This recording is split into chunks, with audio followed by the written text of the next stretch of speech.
అధ్యక్ష, అందరికీ నా యొక్క ధన్యవాదాలు తెలియజేస్తున్నాను. మీ ద్వారా తోటి సహచర సభ్యులందరికీ కూడా నేను హృదయపూర్వక ధన్యవాదాలు తెలియజేస్తున్నాను.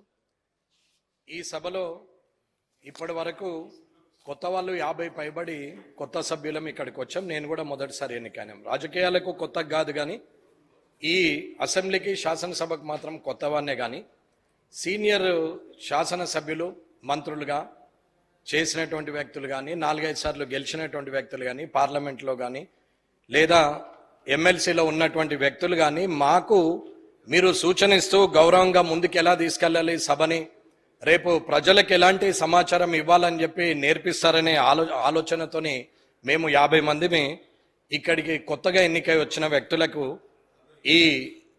ఈ విషయాలు చూస్తూ ఉంటే చాలా ఇబ్బందిగా ఉంది. సరే, సీనియర్ శాసనసభ్యులకు వారి ఆలోచన మేరకే వదిలేస్తూ ఇప్పుడు వెంకటరామరెడ్డి గారు 1 మినిట్. ఇప్పటిదాకా శ్రీ జగదీశ్వర్ రెడ్డి గారు మాట్లాడిన వ్యాఖ్యలన్నింటినీ రికార్డుల నుంచి తొలగిస్తున్నాను, ప్లీజ్. కరెంటు విషయంలో కోట్ల రూపాయలు పెట్టారు. అంకెల గారడి ఉండొచ్చు, లేకుంటే నిజమైన సంఖ్య ఉండొచ్చు. ఇప్పటి వరకు ఎవరు అభివృద్ధి చేశారు, ఎవరు చేశారంటే భూమికి ఎవరు ముగ్గుపోయలేదండి. ఒకరు చేసుకుంటూ వస్తుంటే దాని తద్వారా వచ్చిన ప్రభుత్వాలు దానికి ఇంకా మంచి చేయాలనే ఆలోచనతోనే ప్రయత్నం చేస్తూ ఉంటారు. దాంట్లో కొన్ని తప్పులు జరగచ్చు, లేదంటే తప్పు కావాలని చేస్తే దాని మీద ఎంక్వైరీలు వేయచ్చు, అవన్నీ చూసుకోవచ్చు. దానికి కమిషన్లు కానీ జ్యుడిషియరీ కానీ ఉందనేది నా అభిప్రాయం. ఇకపోతే ఎన్ని వేల కోట్లు పెట్టినామన్న కన్నా సామాన్య రైతు, సామాన్య ప్రజలు ఆలోచించేది మాత్రం వారికి అందుబాటులోకి వచ్చినటువంటి విద్యుత్ కానీ వారికి కావలసినటువంటి సౌకర్యాల మీద ఆలోచిస్తారు.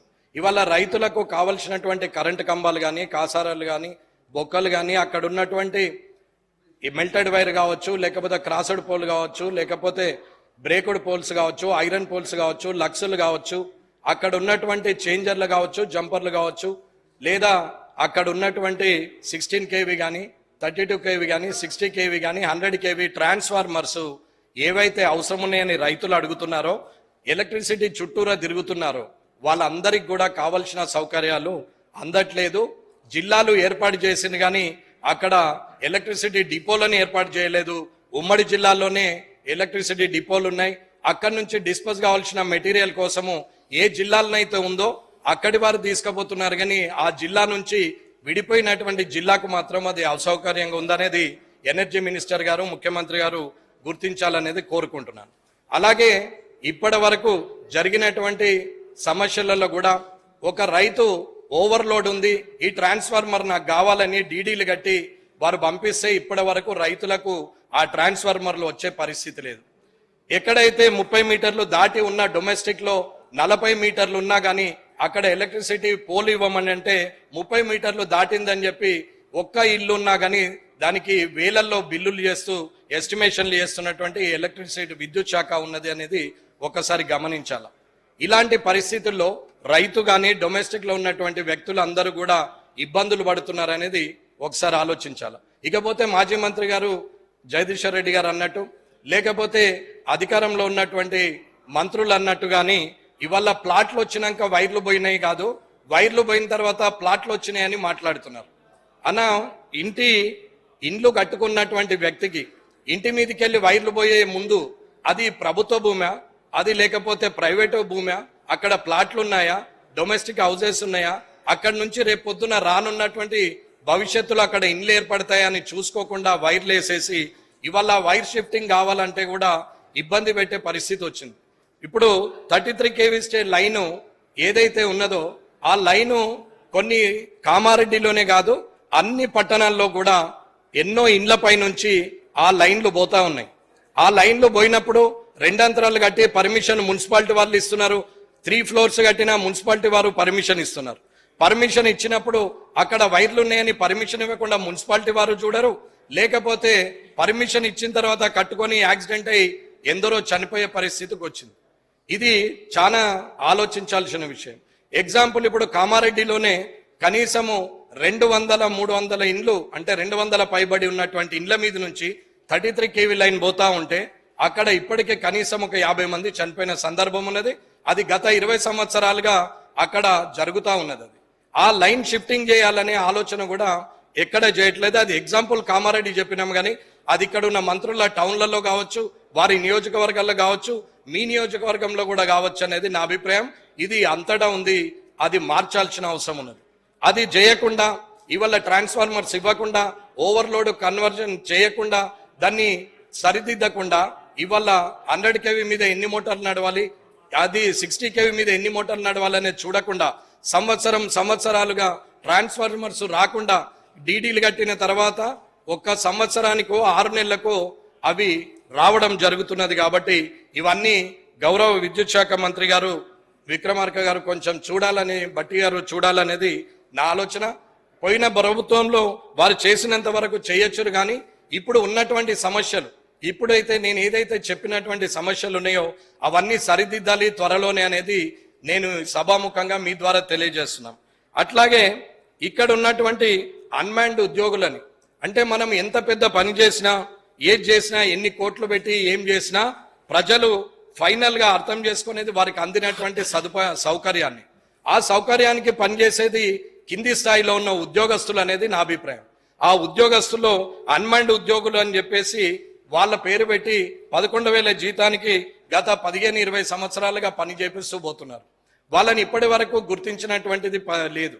కానీ ఇది ఎస్పీడీసీఎల్లో మాత్రం వాళ్ళని ఆర్టిజన్స్ గా గుర్తించారు, కానీ ఇవాళ ఎన్పీడీసీఎల్లో మాత్రము వాళ్ళను గుర్తించలేదు.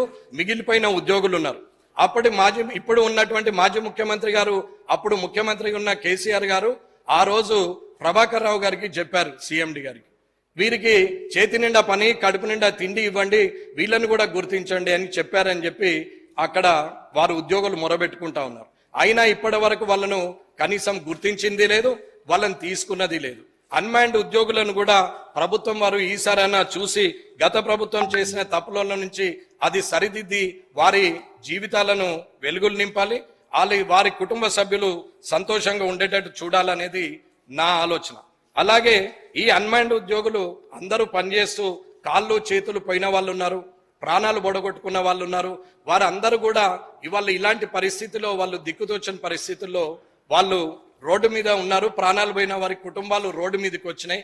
కాబట్టి అన్మాన్డ్ ఉద్యోగులను తీసుకోవాలా, వారిని సరిదిద్దాలా, ఆర్టిజన్స్ గా గుర్తించాలా, వారిని ఎన్పీడీసీఎల్లో కూడా ఎస్పీడీసీఎల్లో ఎలా చేశారో అలా చేయాలనేది నా ఆలోచన.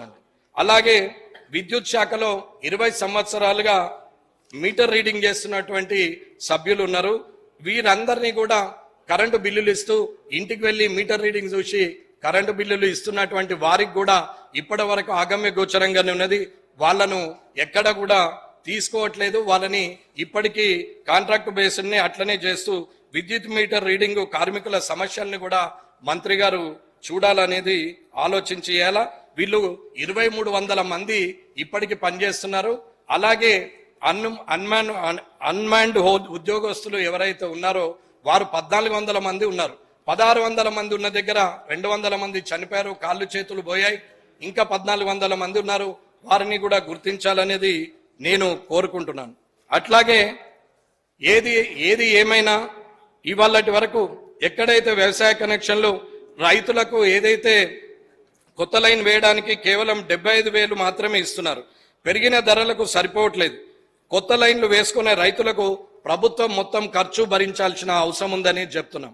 ఏవైతే ప్రజలకు అడగని హామీలను కూడా ఇస్తూ ప్రజలకు చెప్పడం కన్నా మీరు కనీసము వీరిని ఆదుకునే పరిస్థితిలో ఉండాలా, రైతులకు వారు ఉచితంగానే ఖర్చు లేకుండా ఆ లైన్లు వేయగలిగే పరిస్థితికి తీసుకురావాలని చెప్పి ప్రభుత్వాన్ని కోరుతున్నాం.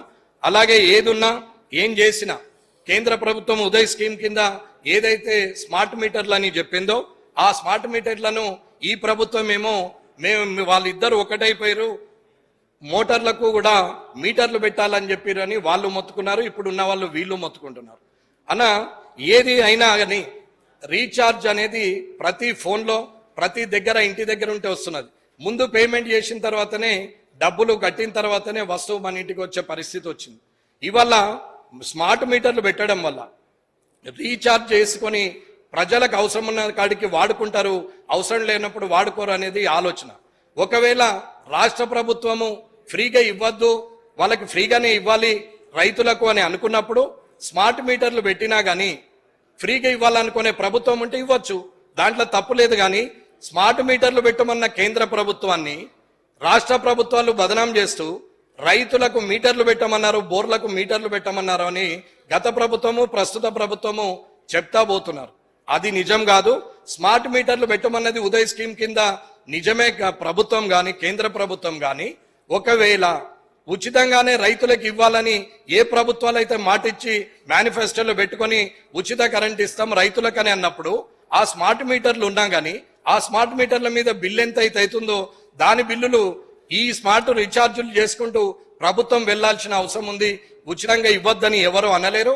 మీరు ఒకవేళ ఉచితంగా ఇవ్వాలని రాష్ట్ర ప్రభుత్వాలు అనుకున్నప్పుడు ఆ బిల్లులు ఖచ్చితంగా కట్టచ్చు. కానీ స్మార్ట్ మీటర్లే వద్దు, మొత్తానికి అక్కడ ఉండాలంటే అకౌంటబిలిటీ లేకుండా డిస్కంలు మొత్తము ఇవాళ అప్పులలో కూరుకుపోయే పరిస్థితికి తీసుకొస్తే అది బాగుండదు అనేది ఆలోచన. ఇకపోతే ఎలక్ట్రిసిటీ విషయంలో ఎవరైతే ఆరోపణలు చేస్తున్నారో అవినీతి చేశారని ఇప్పటి ప్రభుత్వం అంటుంది. అవినీతి చేయలేదు, మేము నిజాయితీగా పనిచేసినామని గత ప్రభుత్వం అంటున్నప్పుడు హౌస్ కమిటీ వేయమని డిమాండ్ చేస్తున్నారు. మంత్రులు కూడా రాజీనామాలకు సిద్ధపడుతున్నారు. ఇక్కడ ఉన్నటువంటి మాజీ మంత్రులు కూడా మేము రాజీనామాలు చేస్తామని మాట్లాడుతున్నప్పుడు ఇద్దరు నిజాయితీగానే ఉన్నప్పుడు హౌస్ కమిటీ వేసి వెరిఫికేషన్ చేస్తే తప్పు ఎవరిదని తేలినప్పుడు ఇంకొకసారి తప్పుడు మాటలు మాట్లాడే పరిస్థితి రాదు అనేది నా అభిప్రాయం. కాబట్టి ఖచ్చితంగా హౌస్ కమిటీ వేసి వెరిఫికేషన్ వేయాలని కోరుకుంటున్నాను. ఈ అవకాశం ఇచ్చినందుకు అధ్యక్ష మీకు అందరికీ కూడా ధన్యవాదాలు తెలుపుతూ ఈ సభలో లీడర్ ఆఫ్ అపోజిషన్ కేసీఆర్ గారు కానీ ఇక్కడ ఉన్నటువంటి ముఖ్యమంత్రి గారు రేవంత్ రెడ్డి గారు కానీ కామారెడ్డిలో ముగ్గురం పోటీ చేసిన సందర్భంలో ముగ్గురం వచ్చి ఇవాళ ఇదే సభలో మేము సభ్యులుగా ఉండడం అని ముగ్గురు అలాంటి అవకాశం ఇచ్చినటువంటి కొడంగల్, గజ్వేల్, కామారెడ్డి ప్రజలకు ధన్యవాదాలు తెలియజేస్తూ అలాగే ఇలాంటి అవకాశంలో ఆ ఇద్దరి మధ్యన నేను కూడా రావడం నా అదృష్టంగా భావిస్తూ ఇవాళ ఇలాంటి సభలో ఉన్నతంగా ఉండాలి. చంద్రశేఖరరావు గారు కానీ రేవంత్ రెడ్డి గారు కానీ ఇక్కడున్న మంత్రులు కానీ కొత్తగా వచ్చిన సభ్యులు కానీ అనుభవం ఉన్న సభ్యులు కానీ అందరూ కూడా ఆదర్శప్రాయంగా ఉంటే బాగుంటది. కానీ ప్రజల విషయం మర్చిపోయి ఒకరి మీద ఒకరు ఆరోపణలు చేసుకోవడం అనేది బాగాలేదు. కాబట్టి ఇది మీ ద్వారా తెలియజేయడానికి నేను తెలిపాను అధ్యక్ష. కాబట్టి ఈ అవకాశం ఇచ్చినందుకు ధన్యవాదాలు తెలియజేస్తున్నాను. శ్రీ కూనమనేని సాంబశివరావు.